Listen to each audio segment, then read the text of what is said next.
ಇವತ್ತು ನನ್ನ ಮಗಳು ಬೆಳಗ್ಗೆ ತಿಂಡಿ ರೆಡಿ ಮಾಡ್ತಾ ಇದ್ದಾಳೆ. ಏನು ಮಾಡಿದ ಪಿಲ್ಲು? ಸ್ಯಾಂಡ್ವಿಚ್. Favourite sandwich. ಏನು ಹಾಕಿದಿ? Tomato, cucumber, capsicum, onion, sweet corn, ಸ್ವಲ್ಪ ಚಿಲ್ಲಿ ಫ್ಲೇಕ್ಸ್, ಆಮೇಲೆ ಇದು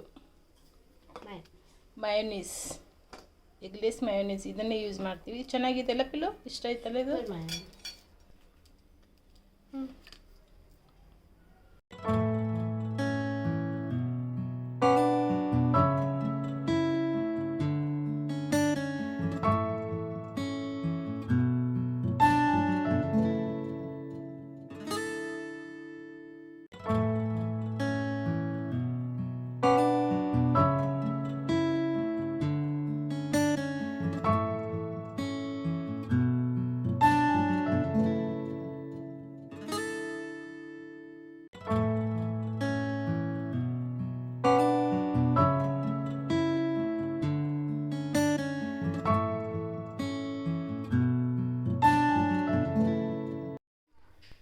ಸೊ ಇವಾಗ ರೆಡಿ ಆಗಿಬಿಟ್ಟು ನಾವೆಲ್ಲರೂ ಕೂಡ ಡಿ ಮಾರ್ಟ್ಗೆ ಹೋಗ್ತಾ ಇದ್ದೀವಿ.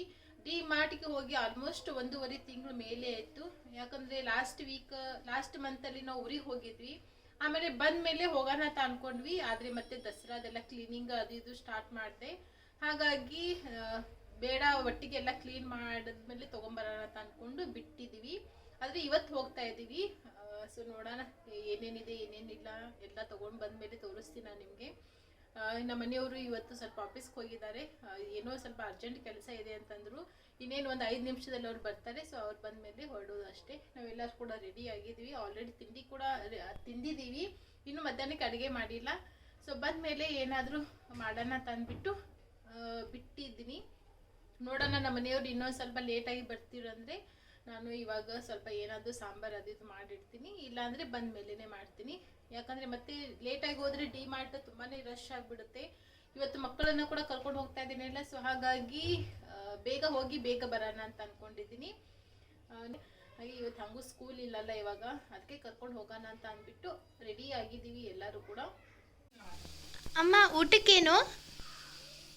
ಇವಾಗ ಜಸ್ಟ್ ಡಿ ಮಾರ್ಟಿಂದ ಬಂದಿದ್ದೀವಿ. ಟೈಮ್ ಬಂದು ಆಲ್ರೆಡಿ 3:30 ಆಗಿದೆ. ತುಂಬಾ ಹಸಿವಾಗಿದೆ ಇವಾಗ. ಹಾಗೆ ಮಿಕ್ಸ್ ವೆಜಿಟೇಬಲ್ ಸಾಂಬಾರು ಮಾಡ್ತೀನಿ. ಹಾಗೆ ಬರ್ಬೇಕಾದ್ರೆ ಪರೋಟಾನ ತಗೊಂಡ್ ಬಂದಿದ್ವಿ. ಸೊ ಅದರಿಂದನೇ ಇವಾಗ ಚಪಾತಿ ಮಾಡಲ್ಲ, ಪರೋಟಾನೇ ಮಾಡೋದು. ಪ್ರತಿ ಸತಿ ಡಿ ಮಾರ್ಟ್ಗೆ ಹೋದಾಗ ಅದೊಂದು ಪರೋಟಾನ. ಸೊ ನಾನು ಬೇಳೆ ಹಚ್ಚಿದ್ದೀನಿ ಅಲ್ಲಿ. ಸೊ ಬೇಳೆ ರೆಡಿ ಆಗೋಷ್ಟರಲ್ಲಿ ನಾನು ತರಕಾರಿ ಎಲ್ಲ ಕಟ್ ಮಾಡ್ಕೋತೀನಿ. ಏನು ಅಮೆಝಾನಿಂದ ಏನು ಪಾರ್ಸಲ್ ಬಂದಿದೆ. ಸೊ ಆಮೇಲೆ ಓಪನ್ ಮಾಡಿ ನೋಡೋಣ. ಬಿಡು. ಹಾಗೆ ಅಲ್ಲಿ ಬರ್ತಾನೆ ಸ್ವಲ್ಪ ಸ್ವೀಟ್ ಕಾರ್ನ್ ಅದು ತಿಳ್ಕೊಂಡ್ ಬಂದಿದ್ದೀವಿ. ಸೊ ಅದಕ್ಕೆ ಸ್ವಲ್ಪ ಓಕೆ, ಒಂದು 1/2 hour ಅಡುಗೆ ಲೇಟ್ ಆದರೂ ಕೂಡ ಪರವಾಗಿಲ್ಲ. ಸೊ ಬೇಗ ಇವಾಗ ಸಾಂಬಾರು ಮಾಡ್ತಾ ಇದ್ದೀನಿ.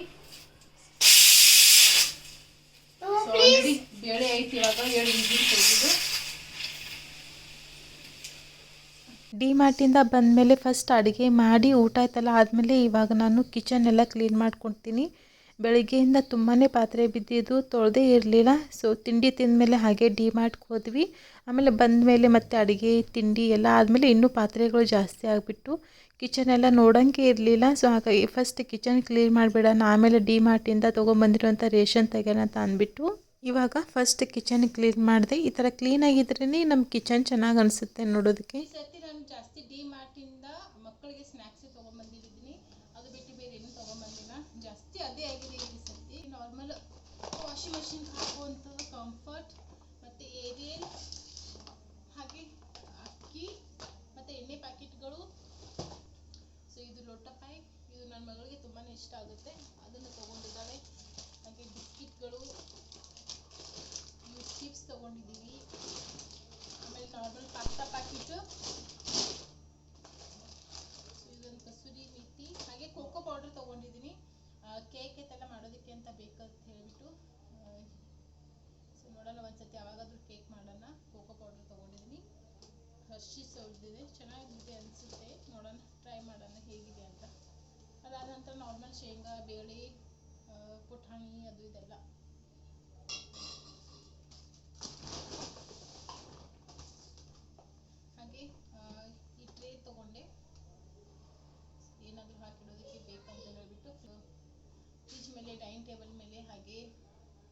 ಡಿಶ್ ವಾಷರ್ ಮೇಲೆ ಇಡೋದಕ್ಕೆ ಚೆನ್ನಾಗಿರುತ್ತೆ ಅಂತ ಹೇಳ್ಬಿಟ್ಟು ತಗೊಂಡೆ.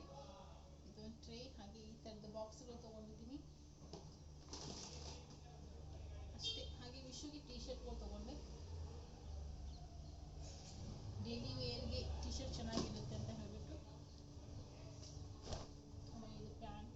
ಸೊ ಈ ಮಸಾಲ ಪ್ಯಾಕೆಟ್ಗಳೆಲ್ಲ ಏನಿರುತ್ತೆ ಅದನ್ನು ನಾನು ಈ ಥರದ್ದು ಬಾಸ್ಕೆಟಲ್ಲಿ ಜೋಡಿಸ್ಕೋತೀನಿ. ಒಂದೊಂದು ಸರ್ತಿ ರಿಪೀಟ್ ಅದನ್ನೇ ತೊಗೊಂಬರ್ತೀನಿ ನಾನು. ಸೊ ಆ ಥರ ಆಗಬಾರ್ದು ಅಂತ ಹೇಳಿಬಿಟ್ಟು ಇವಾಗ ರೀಸೆಂಟಾಗಿ ನಾನು ಈ ಬಾಸ್ಕೆಟನ್ನು ಪರ್ಚೇಸ್ ಮಾಡಿದ್ದೆ. ಇವಾಗ ಇದನ್ನೇ ನಾನು ಡೈರೆಕ್ಟಾಗಿ ಒಯ್ದುಬಿಟ್ಟು ಟ್ರಾಯ್ಲಲ್ಲಿ ಇಟ್ಟಾಗ ನಮಗೆ ಗೊತ್ತಾಗುತ್ತೆ ಯಾವುದು ಮಸಾಲ ಖಾಲಿಯಾಗಿದೆ, ಇನ್ನು ಯಾವ ಮಸಾಲ ತರಬೇಕು ಅಂತ ಹೇಳಿಬಿಟ್ಟು. ಇಲ್ಲಾಂದರೆ ಪದೇ ಮತ್ತೆ ರಿಪೀಟ್ ಅದನ್ನೇ ತಂದಾಗ ಅದೇ ಪ್ಯಾಕೆಟ್ ಜಾಸ್ತಿ ಆಗಿಬಿಡುತ್ತೆ, ಮತ್ತು ನಮಗೆ ಬೇಕಾಗಿರುವಂಥ ಮಸಾಲನ ಮತ್ತೆ ನಾವು ಹೋಗ್ಬಿಟ್ಟು ತೊಗೊಂಬರ್ಬೇಕು. ಸೊ ಹಾಗಾಗಿ ಆ ಥರ ಆಗಬಾರ್ದು ಅಂತ ಹೇಳಿಬಿಟ್ಟು ನಾನು ಈ ಥರ ಬಾಸ್ಕೆಟನ್ನು ಯೂಸ್ ಮಾಡ್ತಾಯಿದ್ದೀನಿ. ತುಂಬಾ ಚೆನ್ನಾಗಿ ಅನಿಸುತ್ತೆ, ಕ್ಲೀನಾಗಿ ನೀಟಾಗಿರುತ್ತೆ ಯಾವಾಗೂ ಕೂಡ. ಹಾಗೆ ನಮಗೇನಾದರೂ ಬೇಕಾದಾಗ ಇಮಿಡಿಯೇಟ್ಲಿ ಕೈಯಲ್ಲಿ ಸಿಗುತ್ತೆ ಅದು. ಈ ಥರ ನಾನು 2 ಬಾಸ್ಕೆಟನ್ನು ಯೂಸ್ ಮಾಡ್ತೀನಿ ಮಸಾಲ ಇಡೋದಕ್ಕೆ. ಅದಾದ ನಂತರ ಇಲ್ಲೇ ಕಿಚನ್ದು ಹತ್ರನೇ ಇಟ್ಕೋತೀನಿ ನಾನು. ಈ ಸೆಲ್ಫಲ್ಲೇ ಒಂದು ಸೆಲ್ಫ್ ನಾನು ಎಲ್ಲ ಮಸಾಲ ಇಡೋದಕ್ಕೆ ಅಂತ ಯೂಸ್ ಮಾಡ್ತೀನಿ. ಸೊ ಏನಾದರೂ ಅರ್ಜೆಂಟ್ ಇದ್ದಾಗ ಅಲ್ಲಿಂದಲ್ಲೇ ತೊಗೊಳೋದಕ್ಕೆ ಈಸಿ ಆಗುತ್ತೆ ಅಂತ ಅಂದ್ಬಿಟ್ಟು ಬೇಸಿಕ್ ಬೇಕಾಗಿರುವಂಥ ಸಾಮಾನೆಲ್ಲ ನಾನು ಇದೇ ಥರ ಜೋಡಿಸ್ಕೋತೀನಿ. ತುಂಬಾ ಮೆಸ್ಸಿಯಾಗಿದೆ ಇದು. ಇನ್ನೂ ಒಂದು ಸತಿ ಯಾವಾಗಾದರೂ ಕ್ಲೀನ್ ಮಾಡಬೇಕು. ಸದ್ಯಕ್ಕೆ ಇವತ್ತು ಕ್ಲೀನ್ ಮಾಡೋದಿಲ್ಲ, ತುಂಬಾ ಕೆಲಸ ಇದೆ ಇನ್ನು. ಜಸ್ಟ್ ಹಾಗೆ ಸೈಡಲ್ಲಿ ಇಟ್ಬಿಟ್ಟು ಮತ್ತೆ ನಾನು ಯಾವಾಗಾದರೂ ಫ್ರೀ ಇದ್ದಾಗ ಜೋಡಿಸ್ಕೋತೀನಿ. ಆಮೇಲೆ ಅಮೆಝಾನಿಂದ ಪಾರ್ಸೆಲ್ ಬಂದಿತ್ತು, ಅವಾಗೆ ನನ್ನ ಮಗ ಹೇಳ್ದ, ಆದರೆ ಓಪನ್ ಮಾಡಿರಲಿಲ್ಲ ನಾನು. ಸೊ ಬನ್ನಿ ಇವಾಗ ಓಪನ್ ಮಾಡೋಣ. ಸುಮಾರು ಐಟಮ್ಸ್ ಎಲ್ಲ ಆರ್ಡರ್ ಮಾಡಿದ್ವಿ, ಆದರೆ ಎಲ್ಲ ಕೂಡ ಒಂದೊಂದಾಗಿಯೇ ಬರ್ತಾ ಇದೆ. ಎಲ್ಲ ಒಟ್ಟಿಗೆ ಒಂದೇ ಸತಿ ಬಂದರೆ ತೋರಿಸ್ಬೋದಿತ್ತು, ಆದರೆ ನೋಡಿ ಇವಾಗ ಇದು ಮಧ್ಯಾಹ್ನಕ್ಕೆ ಬಂದಿದೆ. ಸೊ ಹಾಗಾಗಿ ನಾವು ಸಿಟಾಫೆಲ್ಲ ಆರ್ಡರ್ ಮಾಡಿದ್ವಿ. ಇದು ತುಂಬಾ ಚೆನ್ನಾಗಿದೆ. ಸುಮಾರು ಒಂದು 5-6 ವರ್ಷದಿಂದ ನಾನು ಇದನ್ನು ಯೂಸ್ ಮಾಡ್ತಾಯಿದ್ದೀನಿ. ನನ್ನ ಸ್ಕಿನ್ಗೆ ಇದು ತುಂಬಾ ಚೆನ್ನಾಗಿ ಸೂಟ್ ಆಗಿದೆ. ಆಯಿಲಿ ಸ್ಕಿನ್ದವ್ರಿಗೆ ಕೂಡ ಇದೆ, ಹಾಗೆ ಡ್ರೈ ಸ್ಕಿನ್ದವ್ರಿಗೆ ಕೂಡ ಇದೆ. ನಾನಿಲ್ಲಿ ಸದ್ಯಕ್ಕೆ ಡ್ರೈ ಸ್ಕಿನ್ದು ತರಿಸಿದ್ದೀನಿ, ಯಾಕಂದರೆ ನಂದು ಸ್ಕಿನ್ ತುಂಬಾ ಡ್ರೈ ಇದೆ. ಹಾಗಾಗಿ ಆದ ನಂತರ ಬ್ರಷ್ ಮತ್ತು ಈ ಸ್ಪ್ಯಾಚುಲ ಬೇಕಾಗಿತ್ತು. ಮುಂಚೆ ಇದ್ದ ಸ್ಪ್ಯಾಚುಲ ಖರಾಬಾಗಿತ್ತು, ಸೊ ಅದಕ್ಕೆ ಇವತ್ತು ಡಿಮಾರ್ಟಿಂದ ತೊಗೊಂಡು ಬಂದೆ. ಬ್ರಷ್ ತುಂಬಾ ಚೆನ್ನಾಗಿದೆ, ಚಿಕ್ಕದಾಗಿ. ಸೊ ನನ್ನ ಮಗಳು ಕೂಡ ಇವಾಗ ಇತ್ತೀಚೆಗೆ ಕಿಚನ್ನಲ್ಲಿ ಸ್ವಲ್ಪ ಅಡುಗೆ ಮಾಡೋದೈತೆಲ್ಲ ಕಲಿತಾ ಇದ್ದಾಳಲ್ಲ, ಸೊ ಹಾಗಾಗಿ ತೊಗೊಂಡು ಬಂದೆ. ಹಾಯ್, ನಮಸ್ಕಾರ. ಸುಹಾಸಿನಿ ಕನ್ನಡ ವ್ಲಾಗ್ ಚಾನೆಲ್ಗೆ ನಿಮ್ಗೆಲ್ಲರಿಗೂ ಸ್ವಾಗತ. Welcome back to my channel. Good morning ಎಲ್ಲರಿಗೂ. ನಿನ್ನಿಂದ ವಿಡಿಯೋನ ನಾನು ಇವತ್ತು ಕಂಟಿನ್ಯೂ ಮಾಡ್ತಾ ಇದ್ದೀನಿ. ಸೊ ಟೈಮ್ ಬಂದು ಇವಾಗ 9:30 ಆಗಿದೆ. ಇವಾಗ ನಾನು ವ್ಲಾಗ್ ಶುರು ಮಾಡಿದ್ದೀನಿ. ಇವತ್ತು ಬೆಳಗ್ಗೆಯಿಂದನೇ ವ್ಲಾಗ್ ಶುರು ಮಾಡಿದ್ದೀನಿ. ಸೊ ನೋಡೋಣ ಇವತ್ತಿಂದು ಡೇ ಹೇಗೆ ಹೋಗುತ್ತೆ ಏನು ಅಂತ ಹೇಳಿಬಿಟ್ಟು. ಸೊ ಇವತ್ತು ಏನೇನು ಮಾಡಬೇಕು ಏನೇನೇನು ಎಲ್ಲ ಕೂಡ ನಾವು ಪ್ಲ್ಯಾನ್ ಮಾಡಿದ್ದೀವಿ. ಸೊ ಆ ಪ್ಲ್ಯಾನ್ ಪ್ರಕಾರ ಹೋಗುತ್ತೋ ಇಲ್ಲ ಗೊತ್ತಿಲ್ಲ ನನಗೆ. ಸೊ ನೋಡೋಣ. ಇವಾಗ ಬೆಳಿಗ್ಗೆದೆಲ್ಲ ಕೆಲಸ ಆಗಿದೆ. ಇನ್ಮೇಲೆ ಹೊರಗಡೆ ಹೋಗ್ಬಿಟ್ಟು ಕ್ಲೀನಿಂಗ್ ಮಾಡಬೇಕು. ಅಂದರೆ ಸ್ಟೆಪ್ಸ್ ಎಲ್ಲ ಕ್ಲೀನ್ ಮಾಡೋದು, ಪಾರ್ಕಿಂಗ್ ಏರಿಯಾ ಕ್ಲೀನ್ ಮಾಡಬೇಕು, ಹಾಗೆ ಕಾರ್ ಇದೆಲ್ಲ ಇವಾಗೆ ತೊಳ್ಕೊಂಡು ಬಿಡ್ತೀವಿ. ಸೊ ಅದಕ್ಕಿಂತ ಮುಂಚೆ ಅಡುಗೆದೆಲ್ಲ ಮಾಡಿಬಿಡೋಣ ಅಂತ ಅಂದ್ಬಿಟ್ಟು ತಿಂಡಿ ಜೊತೆ ನಾನು ಹಾಗೆ ಮಧ್ಯಾಹ್ನದ ಅಡುಗೆ ಕೂಡ ಮಾಡ್ತೀನಿ. ಯಾಕಂದರೆ ಹೋದ ವಾರ ಹಿಡಿದು ಜಾಸ್ತಿ ಅಂದರೆ ಹೊರಗಡೆದೇ ಫುಡ್ಡೇ ತಿಂತಾ ಇದ್ದೀವಿ ನಾವು. ತುಂಬ ಕೆಲಸ ಆದಮೇಲೆ ಮತ್ತೆ ಬಂದು ಕಿಚನಲ್ಲಿ ಅಡುಗೆ ಮಾಡೋದಕ್ಕೆ ಆಗ್ತಾ ಇಲ್ಲ. ಸೊ ಹಾಗಾಗಿ ಹೊರಗಡೆಯಿಂದನೇ ತೊಗೊಂಬರ್ತಾ ಇದ್ದೀವಿ. ಅದಕ್ಕೆ ನನಗೆ ಮತ್ತು ಶ್ರಾವಣಿಗೆ ಸ್ವಲ್ಪ ಥ್ರೋಟ್ ಇನ್ಫೆಕ್ಷನ್ ಆಗ್ತಾ ಇದೆ. ಸೊ ಅದಕ್ಕೆ ಇವತ್ತು ಈ ಸ್ವಲ್ಪ ಹೊರಗಡೆ ಫುಡ್ ಅವಾಯ್ಡ್ ಮಾಡೋಣ, ಸೊ ಆದಷ್ಟು ಮನೆಯಲ್ಲೇ ಮಾಡೋಣ ಅಂತ ಅಂದ್ಬಿಟ್ಟು ಇವಾಗ ನಾನು ತಿಂಡಿ ಜೊತೆ ಹಾಗೆ ಮಧ್ಯಾಹ್ನದ ಅಡುಗೆ ಕೂಡ ಮಾಡಿಬಿಡ್ತೀನಿ. ಅನ್ನ ಸಾರಿಯಕ್ಕಾಗಲ್ಲಕ್ಕ ಮನೆ ಊಟನೇ ತಿನ್ನೋಣ ಅಂತ ಅಂದ್ಬಿಟ್ಟು ಡಿಸೈಡ್ ಮಾಡಿದ್ದೀವಿ. ಇವಾಗ ಸ್ನ್ಯಾಕ್ಸ್ ತೊಗೊಂಬಂದಿದ್ದೀವಲ್ಲ ಅದನ್ನೇ ತಿಂತಾ ಇದ್ದಾರೆ. ಹಸಿವಾಗಿದೆ ಇವಾಗ ನನ್ನ ಮಗನಿಗೆ. ಸೊ ಬೇಗ ಇವಾಗ ನಾನು ತಿಂಡಿನ ಮಾಡ್ತೀನಿ, ಹಾಗೆ ಅದ್ರ ಜೊತೆ ಮಧ್ಯಾಹ್ನದ ಅಡುಗೆ ಕೂಡ ಮಾಡಿಬಿಡ್ತೀನಿ. ಸೊ ಆಮೇಲೆ ಮತ್ತೆ ನಿಮ್ಗೆ ಸಿಗ್ತೀನಿ. ತುಂಬಾ ಹಸಿವಾಗಿದೆ ಅವನಿಗೆ. ಬೇಗ ಚುರುಮುರಿ ಸುಸ್ಲಾ ಮಾಡ್ತೀನಿ ಇವಾಗ. ನನ್ನ ಮಗ ಅಲ್ಲಿ ಹೊರಗಡೆದು ಫರ್ಶಿ ಒರೆಸ್ತಾ ಇದ್ದಾನೆ. ಸೊ ಇವತ್ತು ಕ್ಲೀನಿಂಗ್ ಡೇ. ಕ್ಲೀನ್ ಮಾಡೋದಕ್ಕೆ ನನ್ನ ಮಗಳು ಮತ್ತು ನನ್ನ ಮಗ ಇಬ್ಬರು ಕೂಡ ಹೆಲ್ಪ್ ಮಾಡ್ತಾ ಇದ್ದಾರೆ. ಓಕೆ ಗುಂಡಿ, ಒರೆಸ್ದೆ ಎಲ್ಲ. ಸುಮ್ಮನೆ ಜಸ್ಟ್ ನೀರು ತಗೊಂಡು ಆಟ ಆಡ್ತಾನೆ ಅಷ್ಟೇ, ಆಮೇಲೆ ಒರೆಸಿದ್ದೀನಿ ಅಂತ ಹೇಳ್ತಾನೆ.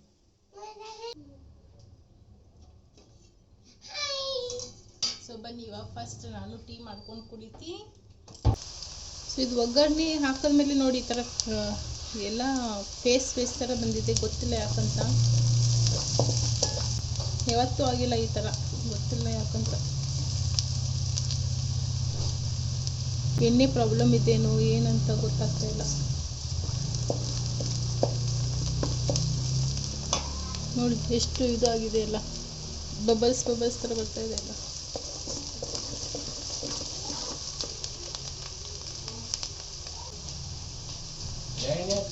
ಅದೇ ಸನ್ಫ್ಲವರ್ ನಾರ್ಮಲ್ ತತ್ತಿನಲ್ಲ ನೋಡು.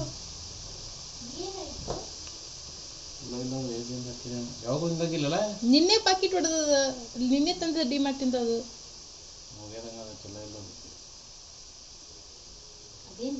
ನೋಡಿ ಆ ಥರ ಆಗ್ತದೆ ಇದು ಎಲ್ಲ ಗುಳಿ ಗುಳಿ ಥರ ಬಂದಿದೆ ಎಣ್ಣೆ ಎಲ್ಲ.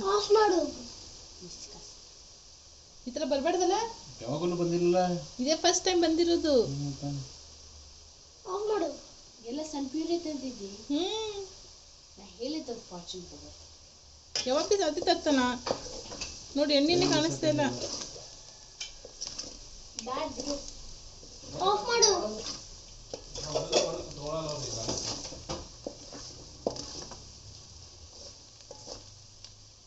ಏನು ಪ್ರಾಬ್ಲಮ್ ಅದ ಯಾರು ಗೊತ್ತು, ಯೂಸ್ ಮಾಡೋದೇ ಇಲ್ಲ. ಸೊ ಇವಾಗ ನಾನು ಅದು ಎಣ್ಣೆ ಯೂಸ್ ಮಾಡ್ತಾ ಇಲ್ಲ, ಬೇಡ ಅಂತ ಅಂದರು ನಮ್ಮ ಮನೆಯವರು ಕೂಡ. ಸೊ ಹಾಗಾಗಿ ಆ ಪಾತ್ರೆನ ನಾನು ಹಾಗೆ ಡೈರೆಕ್ಟಾಗಿ ತೊಳೆದಕ್ಕೆ ಇಟ್ಬಿಡ್ತೀನಿ.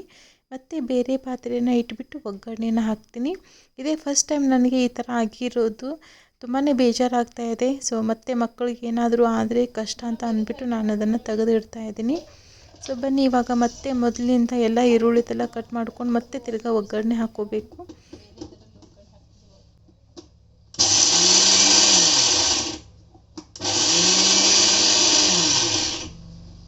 ಸೊ ನೋಡಿ, ಇದೇ ಎಣ್ಣೆ ನಿನ್ನೆ ತನಕ ನಾನು ಕ್ಯಾನ್ ಎತ್ತೆಲ್ಲ ತೊಳೆದ್ಬಿಟ್ಟು ಮತ್ತೆ ಫ್ರೆಶ್ ಆಗಿರುವಂಥ ಒಂದು ಪ್ಯಾಕೆಟನ್ನು ಒಡೆದ್ಬಿಟ್ಟು ಹಾಕಿದ್ದೀನಿ. ನಾನು ಒಂದೊಂದೇ ಪ್ಯಾಕೆಟ್ ಒಡೆದು ಹಾಕ್ತೀನಿ, ಒಟ್ಟಿಗೆ ಒಂದೇ ಸತಿ 2-3 ಪ್ಯಾಕೆಟನ್ನು ನಾನು ಒಡೆದು ಹಾಕೋದಿಲ್ಲ. ಯಾವಾಗೂ ಕೂಡ ಈ ಥರ ಆಗಿಲ್ಲ. ಸೊ ಗೊತ್ತಿಲ್ಲ ಯಾಕೆ ಈ ಥರ ಆಯ್ತು ಅಂತ ಹೇಳಿಬಿಟ್ಟು ಸರಿ ಅಂತ ಅಂದ್ಬಿಟ್ಟು ಮತ್ತೆ ನಾನು ಎಲ್ಲ ತರಕಾರಿ ಎಲ್ಲ ಕಟ್ ಮಾಡಿ ಇವಾಗ ಒಗ್ಗರಣೆ ಹಾಕೋತಾ ಇದ್ದೀನಿ. ಹಾಗೆ ನನ್ನ ಹತ್ರ ಬರೀ 3 ಈರುಳ್ಳಿ ಇದ್ದು, ಅದನ್ನು ನಾನು ಮುಂಚೆನೇ ಕಟ್ ಮಾಡಿದ್ದೆ, ಈರುಳ್ಳಿ ಕೂಡ ಇರಲಿಲ್ಲ. ಸೊ ನನ್ನ ಮಗಳು ಹೋಗಿಬಿಟ್ಟು ಈರುಳ್ಳಿ ಎಲ್ಲ ತೊಗೊಂಡು ಬಂದು ಕಟ್ ಮಾಡಿ ಇವಾಗ ಒಗ್ಗರಣೆ ಹಾಕ್ತಾಯಿದ್ದೀನಿ. ಆಲ್ರೆಡಿ ಎಲ್ಲರಿಗೂ ಕೂಡ ತುಂಬಾ ಹಸಿವಾಗಿದೆ. ಸೊ ಬೆಳಗ್ಗೆ ಸ್ವಲ್ಪ ಎದ್ದಿರೋದು ಲೇಟ್, ಹಾಗಾಗಿ ಇವಾಗ ತಿಂಡಿ ಕೂಡ ಲೇಟ್ ಆಯಿತು. ಸೊ ಹಾಗೆ ಇವಾಗ ಇದು ಬೇರೆ ಆಯ್ತಲ್ಲ, ಮತ್ತು ಇನ್ನೂ ಲೇಟ್ ಆಗಿಬಿಡ್ತು. ಅದಕ್ಕೆ ಮಕ್ಕಳು ಎಲ್ಲ ಸ್ನ್ಯಾಕ್ಸ್ ತಿನ್ಕೊಂಡ್ಬಿಟ್ರು ಸ್ವಲ್ಪ. ಸೊ ಇವಾಗ ಮತ್ತೆ ತಿರ್ಗಾ ಒಗ್ಗರಣೆ ಹಾಕ್ತಾಯಿದ್ದೀನಿ. ಸದ್ಯ ನಾನು ಚುರುಮುರಿ ಹಾಕಿಲ್ಲ. ಸೊ ಒಗ್ಗರಣೆಯಲ್ಲೇ ಎಣ್ಣೆ ನೋಡಿದ್ಮೇಲೆ ತೆಗೆದೆ ನಾನು, ಇಲ್ಲಾಂದರೆ ಮತ್ತೆ ಚುರುಮುರಿ ಹಾಕಿದೆ ಅಂದರೆ ಮತ್ತೆ ಚುರುಮುರಿ ಎಲ್ಲ ಬಿಸಾಕಬೇಕಾಗಿತ್ತು. ಸದ್ಯ ಅದನ್ನು ಹಾಕಲಿಲ್ಲ, ನಾನು ಮುಂಚೆನೇ ನೋಡಿಬಿಟ್ಟೆ. ಸೊ ನೋಡಿ, ಫೈನಲ್ಲಾಗಿ ಚುರುಮುರಿ ಸುಸ್ಲಾ ರೆಡಿ ಆಯಿತು. ತುಂಬಾ ಚೆನ್ನಾಗಿರುತ್ತೆ ಇದು ಕೂಡ. ಸೊ ನಮ್ಮ ಉತ್ತರ ಕರ್ನಾಟಕ ಸೈಡ್ ಇದು ಎಲ್ಲರ ಮನೆಯಲ್ಲಿ ಆಲ್ಮೋಸ್ಟ್ ಚುರುಮುರಿ ಸುಸ್ಲಾ ಮಾಡೇ ಮಾಡ್ತಾರೆ.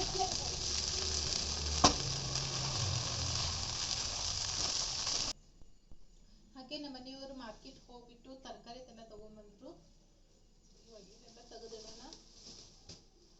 ಸೊ ಬೆಂಡೆಕಾಯಿ ಮತ್ತು ಕ್ಯಾಪ್ಸಿಕಮ್ ಇದೆ, ಬೀನ್ಸು,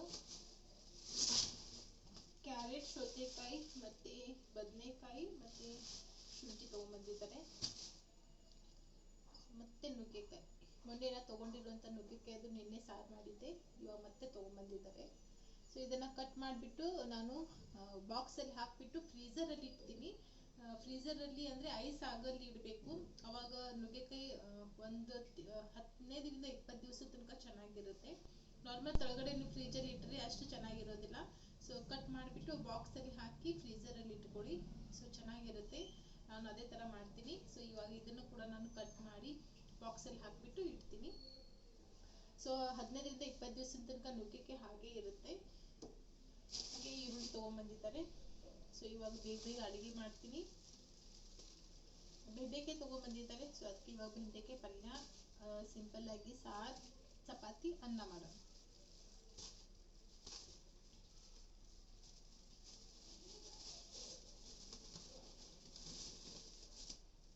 ಬೆಳಗ್ಗೆ ಟೈಮಲ್ಲಿ ಹೋದರೆ ತುಂಬಾ ಫ್ರೆಶ್ ಆಗಿ ಎಲ್ಲ ತರಕಾರಿ ಎಲ್ಲ ಸಿಗುತ್ತೆ.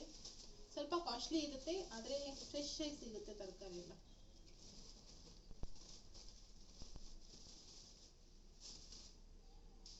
ಎಷ್ಟು ಫ್ರೆಶ್ ಆಗಿದೆ ನೋಡಿ. ಈ ಥರ ನುಗ್ಗೆಕಾಯಿನ ಕಟ್ ಮಾಡಿಬಿಟ್ಟು ಒಂದು ಯಾವುದೋ ಪ್ಲಾಸ್ಟಿಕ್ ಕಂಟೈನರ್ ಅಥವಾ ಸ್ಟೀಲ್ ಕಂಟೈನರಲ್ಲಿ ಹಾಕಿ ಇದನ್ನು ಫ್ರೀಝರಲ್ಲಿ ಇಡೋದು. ಸೊ ಐಸ್ ಎಲ್ಲಾಗುತ್ತೆ ಅಲ್ಲಿ ಈ ಥರ ಮುಚ್ಚಿಬಿಟ್ಟು ಇಟ್ಟಾಗ ಸೊ 15ರಿಂದ 20 ದಿವಸ ತನಕ ಆರಾಮಾಗಿ ನೀವು ಇವು ನುಗ್ಗೆಕಾಯಿನ ಯೂಸ್ ಮಾಡ್ಬೋದು.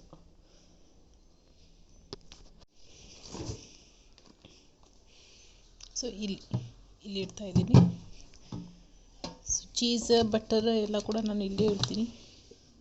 ಈ ಥರ ಐಸ್ ಕಡೆ ಇಟ್ಟರೆ ಚೆನ್ನಾಗಿರುತ್ತೆ.